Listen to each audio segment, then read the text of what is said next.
Eisenhower, 33 minutes from 390 Bird Circle.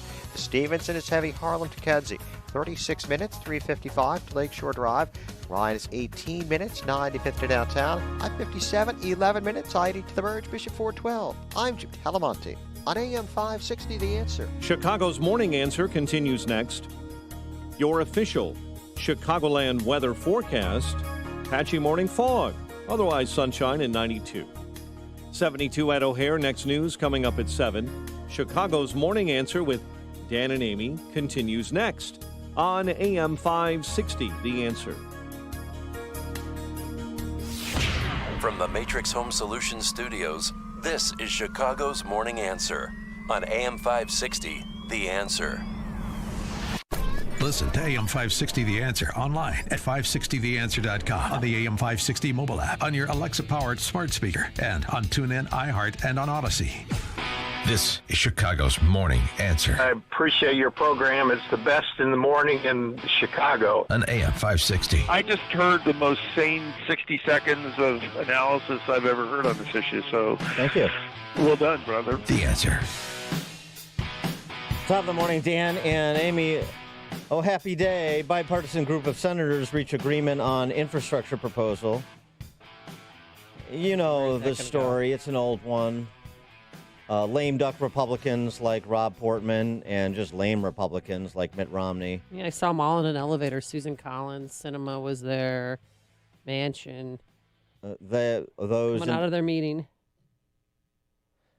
Those individuals coming together, the Republicans, to burn down the Capitol over 3 years. Democrats introduce a proposal to burn down the Capitol. Republicans say, let's do it over 3 years. That's a famous Malcolm Wallop formulation on what's wrong with Washington. That was 30 years ago. Still true today. Of course, more true today, actually, particularly after all the spending that's been done. Those Republican senators agreeing to a proposal that would spend $974 billion over 5 years and $1.2 trillion if it continued to 8 years. This would be without a tax increase, unlike the Biden $2.3 trillion plan, which would include increasing the corporate tax rate by a third, from 21% to 28%. Schumer, Pagliacci there in the Senate Majority Leader, saying that the party preparing to move forward with reconciliation as it explores the bipartisan talks, and that lawmakers could ultimately approve two packages, one that's bipartisan and one that relies solely on Democrat votes. Not a lot yet from McConnell in terms of whether or not he is really going to be aggressive in trying to whip Republican votes for this bipartisan deal. This was, in part, will answer the question, is this just posturing by Republicans to want to play ball on infrastructure because that word is popular and it's been poll tested? So, we got to do something. We can't be seen as doing nothing, which I disagree with. But that could be one posture. But they're not really serious about it. They recognize that Biden's going to spike it because they are sort of in all or nothing mode at the present. Or, are they really just going to, again, we want to walk down the road to serfdom with you, just at a bit slower gait? That's the question. For more on this, pleased to be joined by Jim Iuorio, who is an analyst for Fox Business. Jim, thanks for joining us. Appreciate it. Thanks for having me. And I had your ribs this morning, and I got to tell you, they're as good at 5:35 in the morning as they are at 7:30 at night. Yeah, they travel well. Yeah. Brandt's ribs make a good breakfast. I want people to understand that. With a couple eggs on the side, too. I do that almost every weekend. There you go. Thank you. How was it, Amy? Last night, was it good? Oh, it was fantastic. Though, the place was packed, but, and everyone's getting ready for today, everything being open, but the food was great. Service was great. I love Stephanie. She's wonderful. That's awesome. Give her a raise. All right, enough of the infomercial. 5% year-over-year inflation, and Republicans are putting a marker down, wanting to spend only $1 trillion over 5 instead of $2 trillion over 7, I think it was, for Biden. Either of those paths make sense? No, when you were saying bipartisan, do you remember the George Carlin quote where he says bipartisan is a word that means there's an unusually large deception going on? Yes, exactly. Yes, and I might get that quote a little bit wrong, but yeah, I believe it. And again, I think that that's not 100% accurate here. I think there's no question the less they would spend, the better. And the notion that they call it an infrastructure bill is insulting to all of us. The last one they put out had so little infrastructure in it that it almost seems like if you just base your opinion on the name of what they would name a bill and then just go the opposite, you're usually not disappointed. But the inflation thing you bring up is amazing. I think yesterday was one of those seminal market days. We saw the CPI print, and it showed inflation increasing, particularly consumer inflation. Now, the market interest rates shot up higher initially after it, which seems like the proper reaction. Then throughout the rest of the day, they went lower, and they ended the day lower than when they even started. So, I mean, to people who aren't into the nuts and bolts of the markets, this might seem boring, but I assure you it's not boring. This is flashing us a signal, and it's saying a couple things. It could be that it agrees with the Fed and that this inflation is transitory. Spoiler alert, I don't believe that's what it's telling us at all. But what I do think it's telling us is that the Fed probably has greater control of interest rates than we were saying before they did, and they are willing to ignore this inflation. Because remember, that everyone thinks the stock market hates inflation and will react negatively to it. No, the stock market will hate inflation if they believe that the Fed is going to address that inflation, or furthermore, the federal government is going to decrease spending to combat inflation, which is laughable. There's nothing in the world that could make them decrease spending. And I do believe that inflation is a serious worry, despite the fact that the yield curve told us it wasn't yesterday. Well, the market likes inflation in the short term because prices can be raised, but longer term, it creates real problems. And ultimately, it means higher rates. So it seems to me one of the signals is borrow now before rates run up. No, and that's a great point. I think so too. Yeah, that is something that's missed. Inflation in the short term, pricing power goes up, perhaps. But if it's wage inflation, which is what they really, really want, right. And that's one of the reasons that they're paying people to stay out of the workforce, is to have small business be forced to increase what they pay people. So that's one of the saddest parts of this as well, is that small business, they shut down half of them. During that time, they increased minimum wage, at least in Illinois, on January 1st of this year, while all businesses were shut down. And now when these small businesses are trying to get back on their feet, they have to compete with governments, what Goldman called unusually generous unemployment benefits, to try to get workers back. So to make an argument that the federal government is actively going after small business in a very, very aggressive and negative way is an easy argument to make. I don't see how people aren't screaming at the top of their lungs about this. Well, and then the cost is going to be passed on to the consumer. I mean, have you had to raise your prices? Been, right? Well, yeah, but have you raised your prices? We did. We raised our prices. We had to. We have to have a viable business. We haven't raised our prices as some of others. I went to a sushi joint in Barrington last week, and it was outrageous. I had one drink, and it was like $65 a person for my wife and I and my daughter.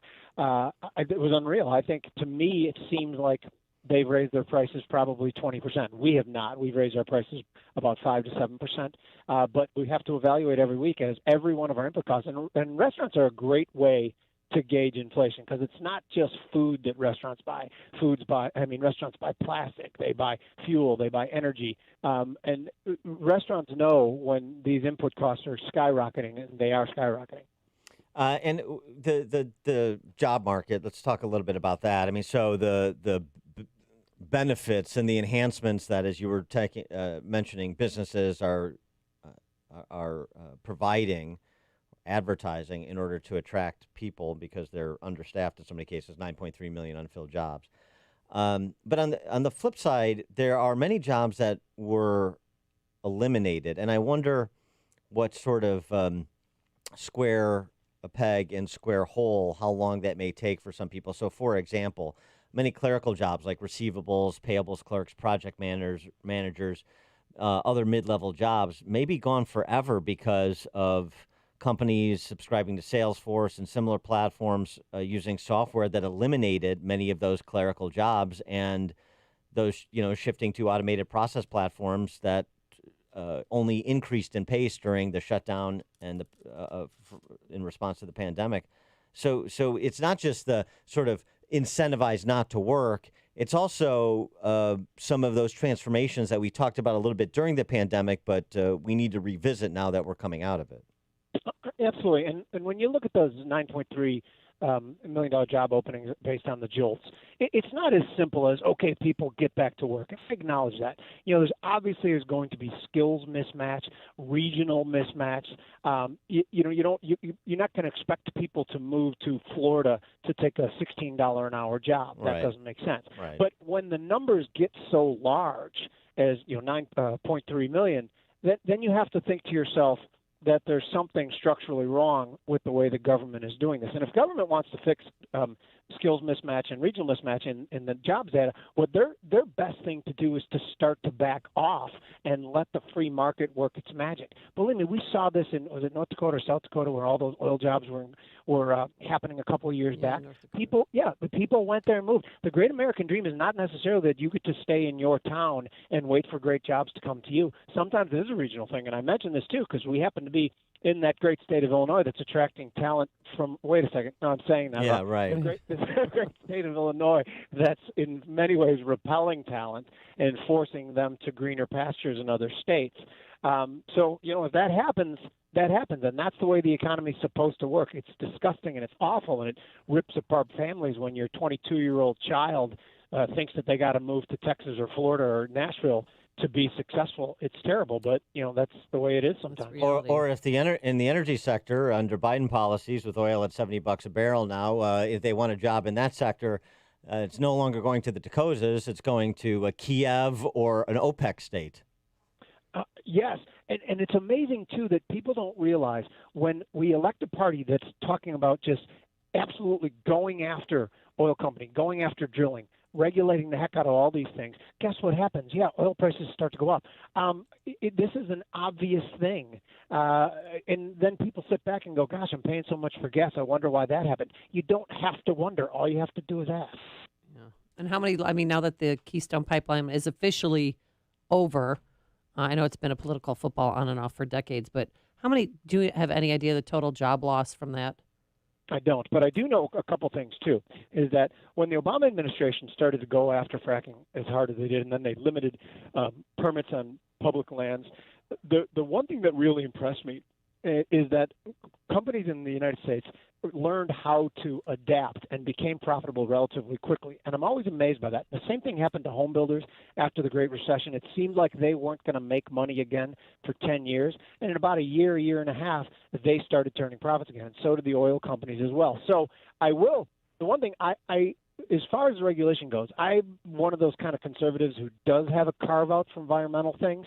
I like to see a little bit of challenge thrown at these oil companies to try to produce cleaner, but not nearly to the level that they're threatening. And I'm one of those conservatives who doesn't think solar panels should be subsidized, and neither should Exxon. So absolutely. Amen. There's all kinds of bad policy. There's no sacred cows here. It's just talking about various bad examples of rent seeking. I wanted to get your perspective locally, since you're up there in Northwest Suburban Cook, and you've got a business up there. We mentioned Brandt's, the restaurant, and just sort of, and so you talk to so many people, your patrons and friends and so forth, and you're in the financial sector. So as we're starting to come out of this, even laggards like Illinois, I mean, where do you think we're at in terms of the psyche, people's psyche? Because psyche is so important as it pertains to growth. We saw that in the during the Trump years. Man, if you are optimistic about America's future, if you think things are going on the right track and it's going to be good, then you're more likely to take risks. You're more energized. You're trying to do more to take advantage of the good times you think are coming, and that sort of becomes self-fulfilling. And so does the converse. Yeah, well, it's funny because there's two different types of psyche.